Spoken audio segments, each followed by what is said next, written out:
벌어진 사건을 중심으로 베드로와 예수님의 대화와 행동 모습에서 우리 인간에게 진정한 위로와 평안과 안식을 주시는 분이 바로 예수님이시라는 것과 우리가 위기에 처했을 때 안전한 피난처는 우리 하나님이신 예수 그리스도의 품 안으로 뛰어 들어가는 것이라고 했습니다.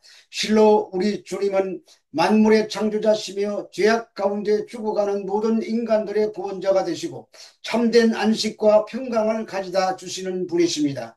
또한 우리보다 먼저 우리를 사랑하시고 우리를 구원하시는 사랑이 많으신 분이십니다.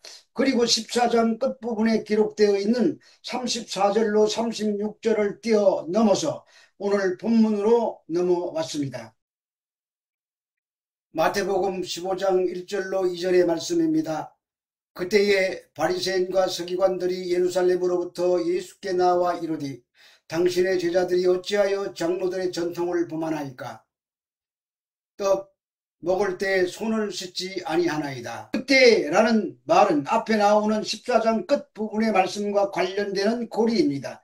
그러므로 물 위를 걸으신 사건 이후에 게네사렛 땅에 도착하셔서 몰려온 병자를 치료하실 때에라는 뜻입니다.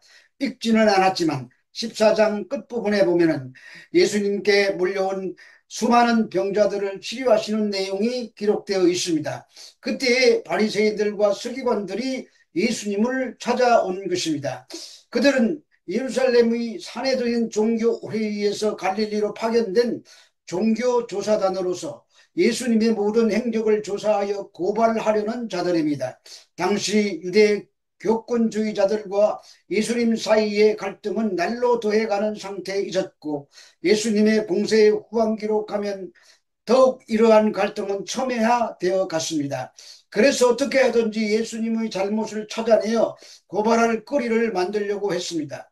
그래서 꺼낸 이야기가 청결에 대한 관련된 것입니다. 그것이 당신의 제자들이 어찌하여 장로들의 전통을 범하나이까 떡을 먹을 때 손을 씻지 아니하나이다라는 장로들의 전통을 들고 나온 것입니다.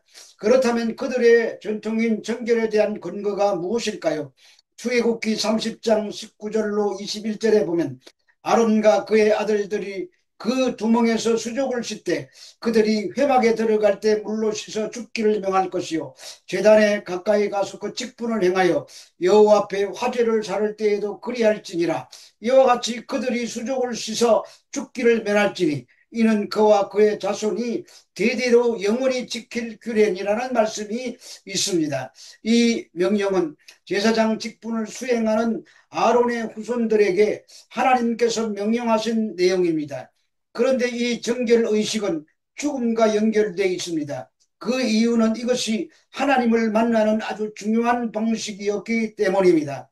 그러나 그것은 제사를 집례하는 제사장들에게만 해당되는 것이지 일반인들에게는 해당되지 않습니다. 그런데 그것을 모든 이스라엘 백성들에게까지 일반화시켜 확대 적용하는 것이 좋겠다고 생각해서 바리새인들이 그들 마음대로 그렇게 정한 것입니다. 따라서 이런 것들은 그들의 전통일 뿐입니다. 그러므로 전통은 그들이 만든 것이지 하나님의 명령은 아닙니다.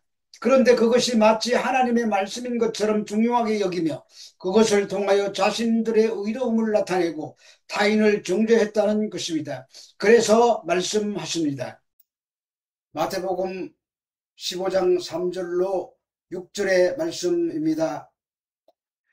대답하여 이르시되 너희는 어찌하여 너희의 전통으로 하나님의 계명을 범하느냐.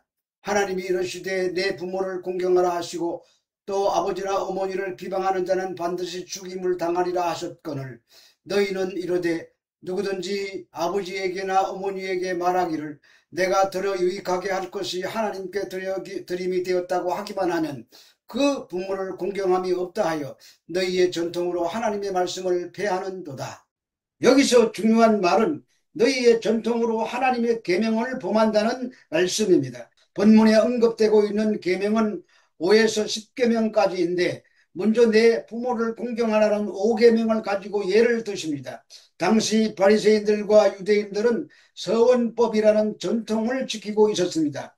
그 대표적인 것이 고르반이라는 것인데 이 법은 부모를 공경해야 하는데 부모를 공경할 것을 하나님께 드림이 되었다고 말하고 하며 고르반이라고 하기만 하면 부모를 공경하지 않아도 된다는 법입니다. 그리고 부모가 돌아가시고 나면 그 소원이 무효가 되므로 하나님께 드리지 않는 일들이 빈번했습니다.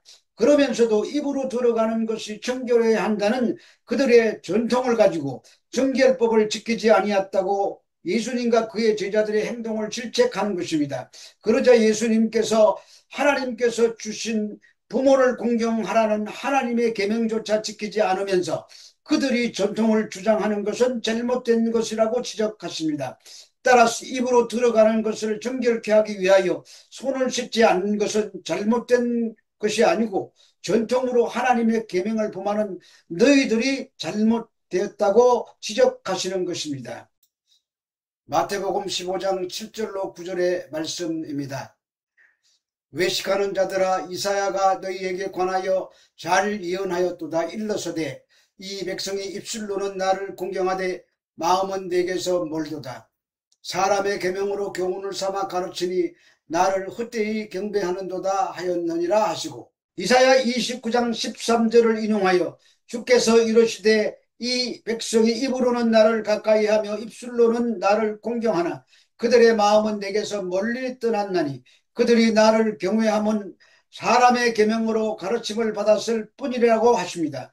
여기서 가까이 하다와 존경하다는 말은 공적인 예배의 정신을 설명하는 낱말들입니다. 당시 히스기야 왕의 주도하에 남왕국 유다에서는 전국적으로 종교 정화 운동이 진행되었습니다.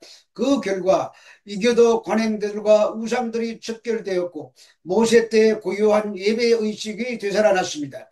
그러나 이러한 변화는 위로부터 일방적으로 명령으로 되어진 것이기 때문에 백성들이 내면까지 바꾸지는 못했습니다. 그들은 왕의 명령을 거부할 수 없어서 마지못해 예배를 드리는 척을 했지만 그들 마음속에는 여호와 하나님을 가까이 하려는 마음이나 하나님을 경외하는 마음이 전혀 없었다는 말입니다. 그래서 종교의 모양은 갖추었으나 종교의 핵심이라고 할 수 있는 마음과 경외심은 갖추지 못한 헛된 예배 행위를 계속하고 있었던 것입니다. 그래서 이사야 선지자가 탄식하며 그렇게 말한 것입니다. 하나님께서는 마음은 멀고 입술로만 예비하는 것을 혐오하십니다. 그래서 바리새인들의 전통에 근거한 그들의 형식적인 행위를 지적하시는 것입니다. 그렇다면 여러분들은 어떠합니까? 신령과 진정으로 하나님을 예배하십니까? 말씀을 들을 때에는 아멘, 아멘 하다가 교회 문만 나가면 여전히 세속적인 육신의 삶을 살고 있지는 않으십니까? 우리는 우리들의 예배를 돌아보아야 합니다. 그리고 마음에도 없는 형식적인 예배를 주님이 받지 않으신다는 사실도 잊지 말아야 할 것입니다. 마태복음 15장 10절에서 16절의 말씀입니다. 무리를 불러 이르되 듣고 깨달으라. 입으로 들어가는 것이 사람을 더럽게 하는 것이 아니라 입에서 나오는 그것이 사람을 더럽게 하는 것이니라. 이에 제자들이 나와 가로되 바리새인들이 이 말씀을 듣고 걸림이 된 줄 아시나이까? 예수께서 대답하여 이르시되 심은 것마다 내 하늘 아버지께서 심으시지 않은 것은 뽑힐 것이니 그냥 두라. 그들은 맹인이 되어 맹인을 인도하는 자로다. 만일 맹인이 맹인을 인도하면 둘이 다 구덩이에 빠지리라 하시니 베드로가 대답하여 이르되 이 비유를 우리에게 설명하여 주옵소서. 예수께서 이르시되 너희도 아직까지 깨달음이 없느냐? 입으로 들어가는 것이 사람을 더럽게 하는 것이 아니라 입에서 나오는 그것이 사람을 더럽게 하는 것이라고 하십니다. 예레미야는 만물보다 거짓되고 심히 부패한 것은 사람의 마음이라고 했습니다. 그래서 예수님도 산상설교에서 손이 청결한 자가 복이 있다고 하지 아니하시고 마음이 청결한 자가 복이 있다고 하시는 것입니다. 그런데 마음이 청결한 자가 없습니다. 죄인된 그 후손인 모든 인간들의 마음은 온갖 육신적인 생각으로 마음을 가득 채우고 있습니다. 그래서 우리 인간은 소망이 없어 보입니다. 그러나 히브리서 10장 21절 이하에 또 하나님 집 다스리는 큰 제사장이 계심에 우리가 마음의 뿌림을 받아 악한 양심으로부터 벗어나고 몸은 맑은 물로 씻음을 받았으니 참 마음과 온전한 믿음으로 하나님께 나아가자는 말씀이 있습니다. 예수의 피가 우리 마음에 뿌려졌다는 말입니다. 그래서 우리에게 구원의 소망이 생긴 것입니다. 본문은 제자들이 손을 씻지 않는 것이 정당하다든지 전통은 말씀보다 무가치하다든지 그런 문제를 말하고 있는 것이 아닙니다. 개인의 우선인 모든 인간들에게는 예수 그리스도에게만 소망이 있다는 말씀인 것입니다.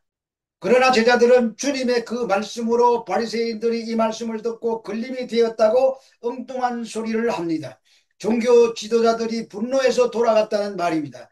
그러자 예수님께서는 하늘 아버지께서 심지 않은 것은 뽑힐 것이라고 하셨습니다. 맹인이 맹인을 인도하면 둘 다 구덩이에 빠진다고 하십니다. 하나님의 동산에 있는 나무는 다 하나님이 심은 것인데 내 하늘 아버지께서 심으시지 않은 것은 뽑힐 것이라고 하며 그냥 두라고 하십니다. 이 단어는 헬라어로 아페테 아우투스인데 직역하면 그들을 가게 하다, 포기하다라는 뜻으로 그렇게 살다가 멸망으로 떨어지게 놔두라는 말씀인 것입니다. 그래서 제자들이 무지를 책망하시고 설명하십니다. 마태복음 15장 17절로 20절의 말씀입니다. 입으로 들어가는 모든 것이 배로 들어가서 뒤로 내버려지는 줄 알지 못하느냐. 입에서 나오는 것들은 마음에서 나오나니 이것이야말로 사람을 더럽게 하느니라. 마음에서 나오는 것은 악한 생각과 살인과 간음과 음란과 도적질과 거짓 증인과 비방이니 이런 것들이 사람을 더럽게 하는 것이요 씻지 않은 손으로 먹는 것은 사람을 더럽게 하지 못하느니라. 예수님은 영적 둔감 상태에 놓인 제자들을 향해 유치하리만큼 구체적인 신뢰를 들어서 진리를 설명하십니다. 즉 입으로 들어가는 식물은 배로 들어가서 소화작용을 거친 후 결국 배설되어 버리므로 사람의 마음, 인격을 더럽히지 않는다고 하셨습니다. 그렇다고 하면은 이 말이 식물에 관한 레위기 11장과 신명기 14장의 율법을 폐기하는 것으로 이해가 될 수가 있습니다. 그러나 예수님께서는 진정 더러운 것이 무엇이며 정말 깨끗한 것이 무엇인지에 대한 새로운 이해를 촉구하시며 율법과는 다른 수준의 말씀을 하신다는 것을 알아야 합니다. 입으로 나오는 모든 말들은 사람의 생각과 감정과 의지의 근원은 마음에서 나오는 것으로 악한 생각들은 그것이 비록 모양과 형태가 없더라도 사람을 더럽게 하고 더욱 결국 멸망에 이끄는 것이라는 말씀입니다. 그리고 참으로 인간을 더럽게 하는 것들을 말씀하시는데 악한 생각과 살인과 간음과 음란과 도적질과 거짓 증언이라고 비방이라고 하십니다. 이것들은 모두 5계명에서 10계명과 관련된 것으로서 마음을 더럽게 하는 것들입니다. 이 또한 우리 속에 아니 내 속에 있는 것들이 아닌지 돌아보아야 합니다. 오늘 장로들의 전통과 하나님의 계명 이야기를 통해서 우리는 과연 마음으로 예배하고 그 말씀에 순종하는 삶을 살아내고 있는가? 자신의 소망 없음을 깨닫고 오직 유일하신 구원자가 되시는 예수 그리스도만을 의지하며 살아가고 있는가? 내 속의 더러움을 늘 바라보며 회개하고 주님의 보혈만 바라보고 있는가? 또 한 주 이런 의식을 가지고 말씀에 온전히 순종하는 삶을 살아내시는 저와 여러분들이 되시기를 우리 주 예수 그리스도 이름으로 축원합니다.